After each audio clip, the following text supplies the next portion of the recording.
Salam, Assalamualaikum warahmatullahi wabarakatuh. Damai sejahtera, Om Swastiastu, Namo Buddhaya. Yang terhormat, Bapak Ketua Peneliti, Bapak Syamsir Alam MT, anggota peneliti, Lukman Medria Finsilalahi AMD STMT, mahasiswa kami, Saudari Lydia dan Saudara Ahmad Rizal. Di sini kami akan mempresentasikan hasil rancangan riset kami yang berjudul Perancangan dan Analisis Sistem Instalasi Daya Listrik 630 kVA menggunakan perangkat lunak etap. Mata kuliah yang terintegrasi yaitu mata kuliah dasar konversi energi listrik yang berkontribusi untuk memberikan pengetahuan tentang dasar konversi energi listrik, juga menggambar teknik yang berkontribusi dalam memberikan pemahaman terhadap desain jalur kelistrikan.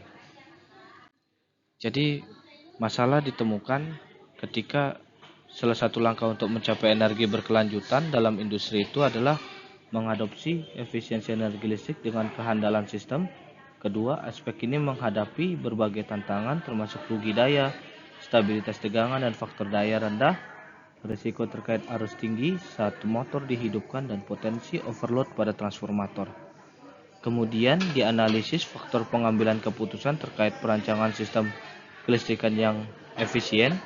Penggunaan perangkat lunak etap digunakan untuk melakukan evaluasi kehandalan sistem, pemetaan beban, pemilihan peralatan, eksplorasi metode soft starter, penggunaan variabel frekuensi drive, serta analisis perbaikan faktor daya juga diperhitungkan. Sehingga itu menjadi dasar penelitian kami yang kami laksanakan di dalam riset kami saat ini. Berikutnya landasan teori, kita akan membahas tentang sistem tenaga listrik yang dimana itu terdiri dari pusat pembangkit, yaitu terdiri atas turbin, generator, lalu ada saluran transmisi yang terdiri dari transformator, step up dan step down, dan ke distribusi. Lalu juga ada segitiga daya yang merupakan satu bentuk penggambaran hubungan matematik antara jenis-jenis daya listrik yang terdiri dari daya aktif, daya semu, dan daya reaktif dalam sebuah segitiga siku-siku berdasarkan prinsip trigonometri. Nah, berikut ini adalah pengasutan yang kami usulkan. Pertama, pengasutan berdasarkan skema direct online atau DOL yang ada di sebelah kiri. Lalu di tengah ini, gambar tengah ini adalah pengasutan menggunakan metode soft starter, dan yang paling kanan yaitu variabel frekuensi drive atau VFD. Dan ini adalah diagram alir kami yang kami usulkan. Sehingga berikut ini adalah rancangan singalan diagram kami. Dari kami membuat singalan diagram, lalu kami melakukan input data, melakukan pengaturan soft starter, lalu pengaturan VFD, ya. Dan pada metode starting, metode SS, ya, soft starting, itu metode motor utama peletisasi pada feeder 2 memiliki kapasitas 132 kW, ya. Lalu kita bawa ke soft starter. Jadi dapat dilihat pada soft starter, maka akan terjadi normal daya itu di detik ke 5,3 detik, yang awalnya pada detik ke 1 detik naik secara signifikan 765,4 ampere hingga batas maksimumnya yaitu 1066,5 ampere, tapi normal lagi di detik ke 5,3 di angka 229,7 ampere.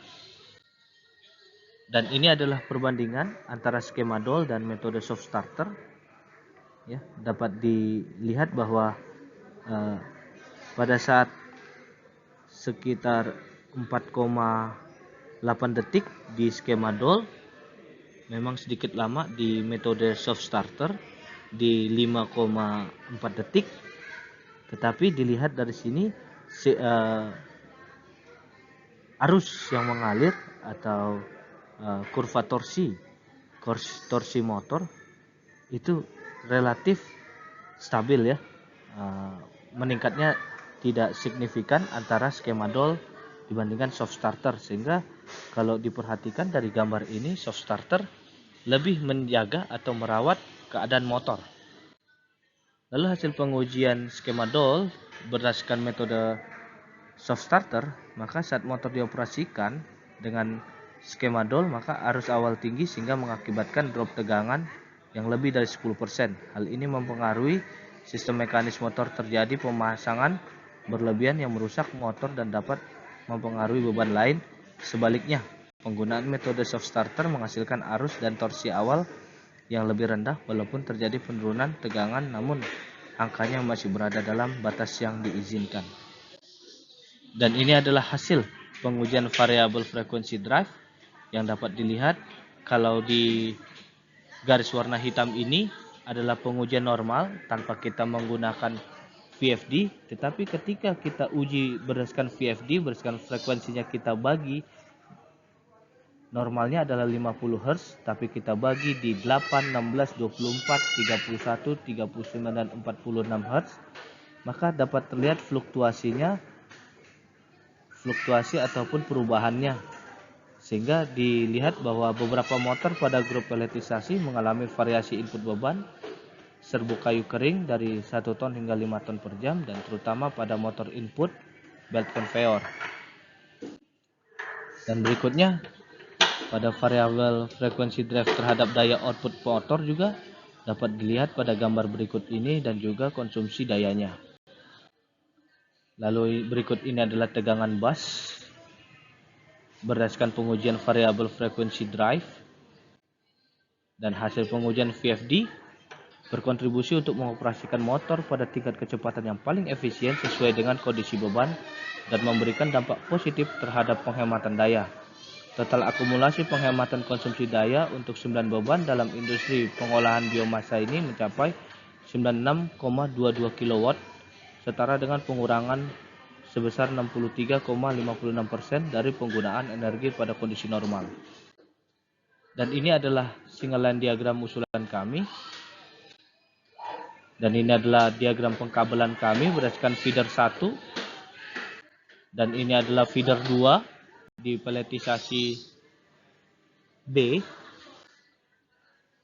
Dan nilai ekuivalen dengan aksi mitigasi terhadap emisi gas rumah kaca dapat kami sampaikan bahwa jika 162 ton batu bara, lalu kalau disandingkan dengan diesel sebesar 107 kiloliter minyak diesel, dan jika pohon 8.350 pohon yang ditanam selama 3 tahun.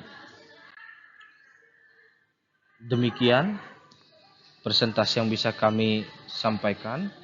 Mudah-mudahan presentasi yang kami sampaikan bisa menambah ilmu pengetahuan bagi pemirsa, penonton yang menyaksikan video kami ini. Semoga kami dapat menghasilkan hasil-hasil penelitian yang bisa membangun bangsa dan negara yang tercinta Indonesia ini. Terima kasih. Salam sejahtera buat kita semua. Amin.